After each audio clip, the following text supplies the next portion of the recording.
Good morning, good afternoon, good evening, Team APES. Our next topic, let's go. It's energy. We just recently covered this topic, but we'll get into some loose ends and maybe some stuff that we did not talk about, and also review stuff that we did talk about. So energy is about 15 to 20% of the exam. And so this is an important topic to pay attention to. So let's just start by talking about the difference between renewable and non-renewable energy sources. So renewable energy source, there's really two categories of them. There's depletable renewables, which is stuff that can run out if overused, and then non-depleted renewables, things such as like solar and wind. And then there's non-renewable energy sources, things that take millions of years to form, obviously fossil fuels and also nuclear energy as we currently use it. To be considered a renewable energy, it needs to be used at a rate that is lower than its regeneration. Otherwise, it's considered to be using non-sustainably. And obviously with fossil fuels, we really can't do that because they take so long to form. So if you were to justify, yes, biomass can be a renewable energy source if it's used at a rate that is lower than the rate that it can regenerate. So when we look at global energy consumption, developed nations use a lot more energy than developing nations. But as those developing nations become more developed, they're going to start using more energy. And the main energy source that we use by far and away most globally are fossil fuels, which is no surprise to you, followed by hydroelectricity, followed by nuclear.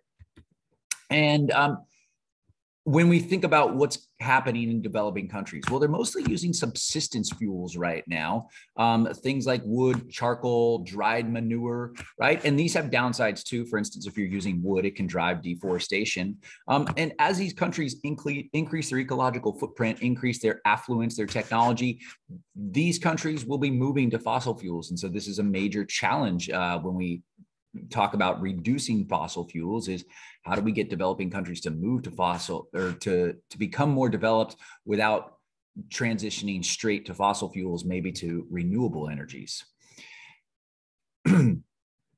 There's a lot of things that affect the price of fossil fuels, and we're seeing that right now with the current situation in Ukraine. But it's just important to say that oil prices are set globally, and that natural gas prices can also be set globally. But here in the US, they're set more locally.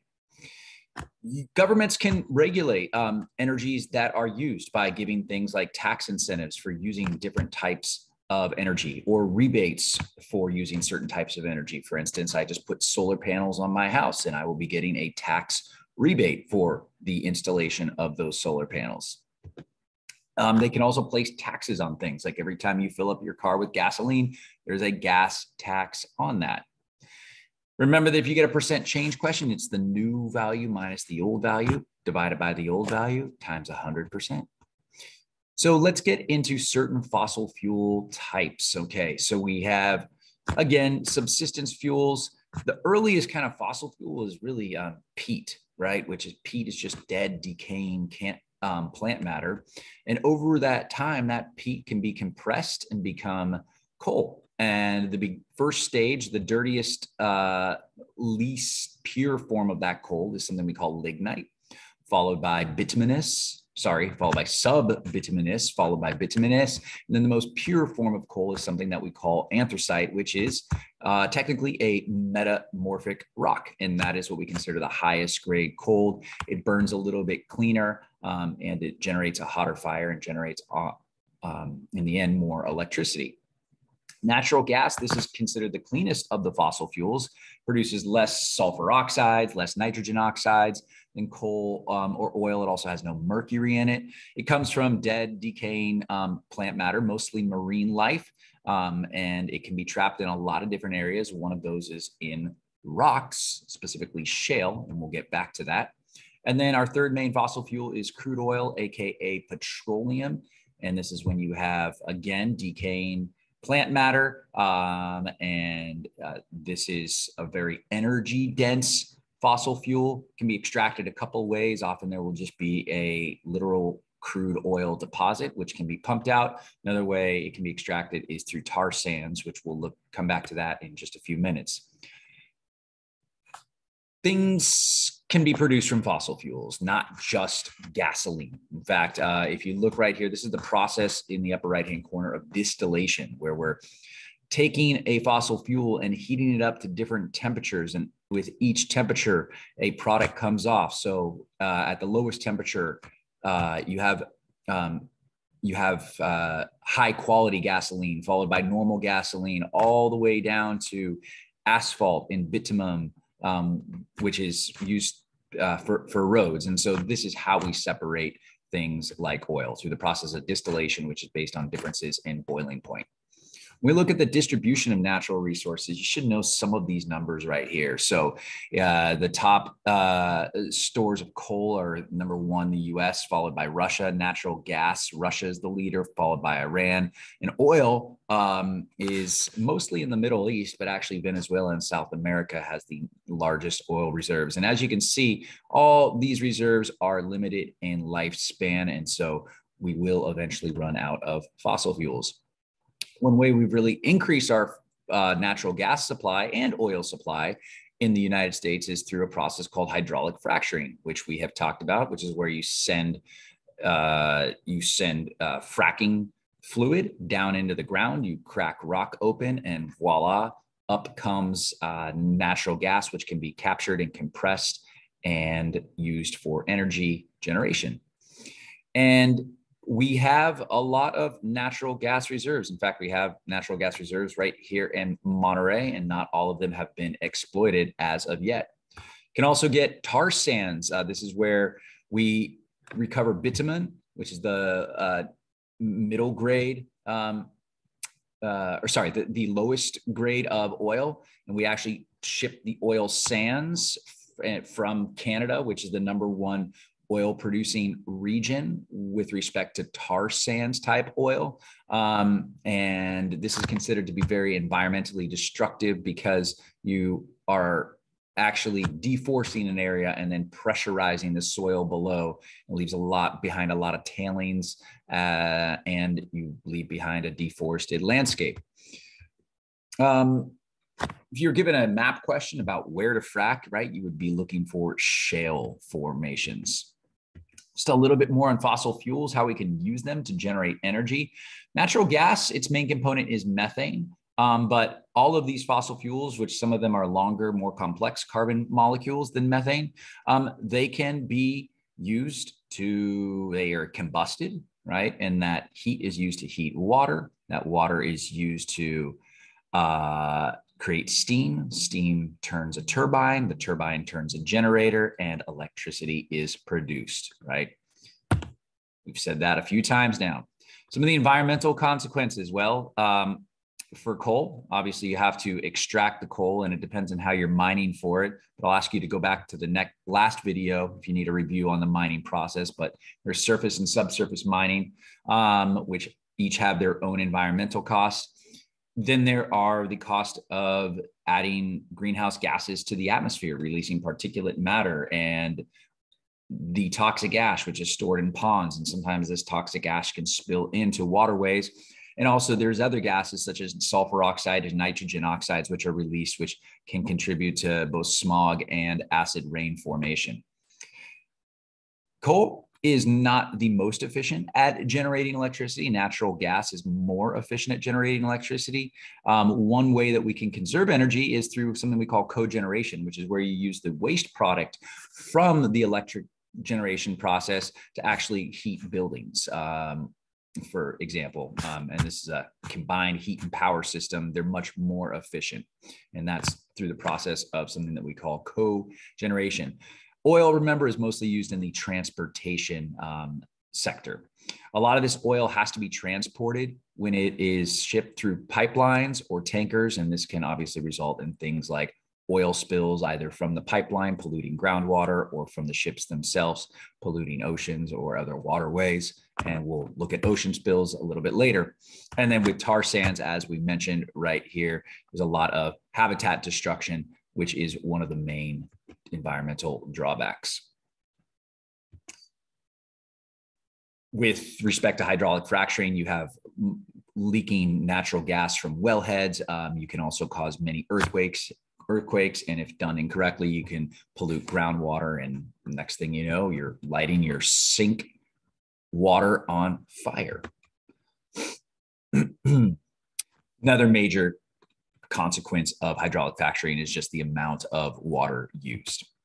So now let's skip away from fossil fuels into nuclear energy. So when we're talking about nuclear energy, remember, nuclear energy is produced through fission, right? And we can look at the natural half-life of a substance such as uranium on a graph here. And if you're asked to do that graphically, you would go see how much time does it take for the sample to go down by 50%. So for instance, if you look in this graph right here in the bottom left-hand corner, you can see that each half-life, which in this case is 5.27 years, it goes down by 50%, from 100 to 50, from 50 to 25, et cetera. So the way we produce energy using nuclear fission is we take a neutron and we split uranium-235, and then this uranium-235 then releases more neutrons, which splits more nuclei, and this creates a chain reaction. And so to control this chain reaction, which, by the way, this chain reaction produces heat, which heats water, which produces steam, which spins a turbine. But to maintain a controlled reaction, there are things called control rods, which absorb excess neutrons to slow down the reaction. And just make sure you know the different parts of a nuclear power plant. Nuclear is considered non-renewable because we use it from things like uranium. And there's definitely the upsides is it does not release greenhouse gases. We still have to mine the uranium. We have the problem with spent fuel rods. And also it still does use water use, and it can cause thermal pollution, which, as you know, warmer water holds less dissolved gases. So it can cause a decrease in dissolved oxygen. We have had some nuclear meltdowns, and the three that you need to know of is 3 Mile Island off the east coast of the United States. This was a partial meltdown. And we have the 2011 Fukushima reactor, which was triggered by a tsunami, a big 9.2 earthquake, I believe, which then caused a widespread release of radiation. And then the most infamous of all was the meltdown of the Chernobyl reactor in Ukraine, which that area is still considered to be of high radioactivity. That was a complete meltdown and caused widespread radiation all throughout the world, and specifically European countries. All of this widespread radiation, it can contaminate soil, air, and remain in the soil for generations. So the reactivity does not go away slowly. Energy, biomass. A lot of the developing world uses biomass, right? This could be dried up animal waste, wood, charcoal. This has caused what we call the fuel wood crisis, because we have to often deforest if we're burning trees, for instance. There are also other things like biofuels. So biomass, it does release CO2, but the difference between biofuels and fossil fuels is you're releasing carbon dioxide that was recently brought in from the atmosphere. So you're taking it in from the atmosphere and then releasing it to the atmosphere. So this is what we call modern carbon, instead of burning atmosphere that was sequestered or stored in the Earth's crust. So there are still human health effects of burning biomass. A lot of people cook indoors with biomass, and this can release all the same things that fossil fuels release: some carbon monoxide, nitrogen oxides, particulate matters. And so burning biomass indoors can cause things like asthma, bronchitis, et cetera. And like we were saying, there's still air pollution associated with burning biomass and deforestation, depending on how that biomass is being harvested. We have a lot of first and next generation biofuels. We in the US get a lot of our biofuels from ethanol, from corn and sugar. We can also get it from algae grown in the ocean. And there's certainly some environmental consequences. All of the environmental consequences associated with growing food in a monocropping style that we talked about: soil erosion, habitat loss, pesticides, herbicide use. All of those considered to be the same environmental consequences as producing biofuels. That's why a lot of people are looking at algae, which we can grow in the ocean, as maybe a solution to a more sustainable biofuel. There is also biodiesel, which can be harvested from your local restaurant. That oil that is often used to cook your French fries can be used to produce biodiesel. Solar energy, there's two main types of solar. There's passive solar, which is where we just absorb the natural heat or light from the sun through a non-mechanical device. Usually we're talking about a window or just pipes on your roof that absorb the water to heat it. And then there's active solar, which the couple types of active solar. One is photovoltaic panels, which is where you have silicon panels that are capturing the sun, and that sun is going to excite electrons in the silicon and move it around. And then there's concentrated solar thermal, which is where you have mirrors, which are heating some liquid, and that liquid produces steam, turns a turbine, etc. And so there are definitely cons and pros of solar, right? Less greenhouse gas emissions, really no greenhouse gas emissions except for the mining of them. But still you can disrupt habitat depending on how the solar is being installed. Silicon is a limited resource, and currently it's still more expensive than burning fossil fuels. Hydroelectricity, we've talked a lot about this. This is mostly when we have a dam, and that dam has water behind it. That water behind it is spinning a turbine, and then, sorry, I thought I had a better picture here. And then that turbine is spinning a generator, creating electricity, right? And there's definitely some downsides to dams, right? They can increase flooding upstream. So you often flood habitats upstream. They can, sediment can build up behind the dam. You disrupt the migration patterns of fish that swim upstream. And you also reduce downstream flooding, which can be both a benefit and a benefit to the people who live in the floodplain downstream, but it can be harmful to wildlife and other vegetation that relies on regular flooding to water the riparian area, which is the area beside the river. So dams are used all around the world to produce electricity. There are also river systems where you have turbines directly in the river producing energy. And then we also have tidal energy, which is very similar to dam energy, except you have a turbine in the water, which turns when the tide comes in and the tide comes out. And again, this slide here, which is not easy to read, and you can go to the main presentation if you need to, certainly has a lot of impacts. An additional advantage of a dam is it certainly provides jobs through recreation and tourism and boating, etc. And then we can reduce the impacts of dams with respect to the migrating fish by building things like fish ladders, or in this video in the lower left-hand corner, you're seeing a salmon cannon. It's kind of fun. Helps move the fish upstream. So here's a slide which just is the summary of the benefits of hydroelectric dams. Okay, and let's get to our second to last type of energy here, which is geothermal energy. Geothermal energy, this is taking the energy from the core of the earth. It is not reliant on the sun, and using that natural radioactive decay that's happening in the core to produce electricity. And so the main way that is happens is we heat water. We pump water deep down into the earth. It's heated by the earth itself. And this is obviously more popular in areas where we have tectonic activity, so at boundaries of plates. And then that water can turn into steam, ultimately producing electricity.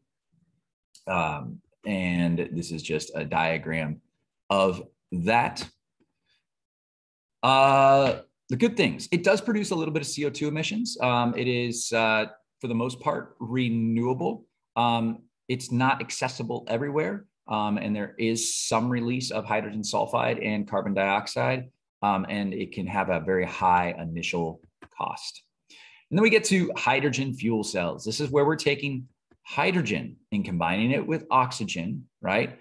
We strip some electrons off of hydrogen. So just a proton is left. An electron has to go through an alternative circuit. The hydrogen and the oxygen ultimately combine, H2 plus O2, and we end up with water as the byproduct. So that's the waste product, which is great because that's a greenhouse gas that is regulated by the water cycle. And most people are seeing its major application is in vehicles as a transportation fluid, although it could also be stored under cities to produce electricity, right? One of the biggest tricks to making hydrogen fuel a reality is creating the hydrogen gas. And so you can create it by burning natural gas, which again, now we're using kind of a fossil fuel to do this, to create hydrogen gas, or the less real, the method that is not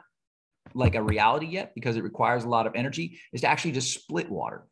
So split water to generate hydrogen gas, and then the hydrogen gas forms with oxygen again to make water. And we have this closed loop, but it does require energy to split water through a process called electrolysis.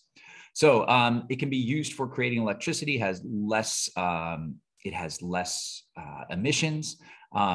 Ultimately, the hydrogen gas, though, is, and these fuel cells are pretty darn efficient, but there are some downsides. Creating the hydrogen gas, hydrogen gas itself is very explosive, and we would need to create some sort of widespread distribution network to actually make this work. Wind energy, as we mentioned, right, this can be a downside because this is great because you're just harnessing the Earth's energy, the differences in pressure, right, which is created by the sun and other factors. But ultimately, you get winds, and winds can turn a turbine and can create electricity, as we have talked about. You can have things such as wind farms, both onshore and offshore. If it's offshore, it's going to have faster wind speeds. And here's just a summary of the benefits and drawbacks. It's non-depletable, really low greenhouse gas emissions. You can share land with other things such as agriculture. It's an intermittent energy source, such as solar is one of the drawbacks. It can kill migrating birds and bats. And some people say it's an eyesore and it can be noisy as well. And so the easiest way to reduce our energy use is through energy conservation. And it can be small scale or large scale energy conservation, things like installing a smart thermostat at your house, or conserving water and conserving hot water, which means less energy use. Or it can be large scale things such as like government tax credits for renewable energies, or increasing public transportation. And this all gets then into sustainable home design, which we talked about, ways to have a greener home, conserving water, conserving energy. Y'all design some of your green homes. And in the energy sector, in the transportation sector, there's lots of things we can do. Things such as increase CAFE standards, corporate average fuel economy. We talked about that. That is the fuel economy, which fuel economy is the miles per gallon that the US sets to create standards. That's the CAFE standards, that your car must get a certain miles per gallon.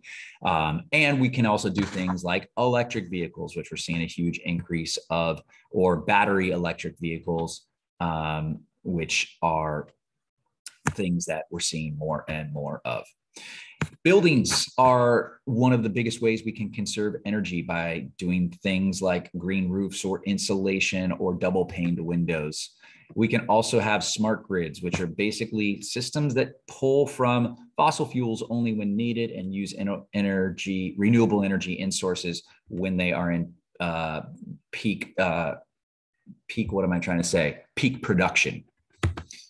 And that is it for energy. I know it's a long one, but like I said, that's about 15 to 20% of the APES exam. So it is an important topic to know. Thank y'all for listening.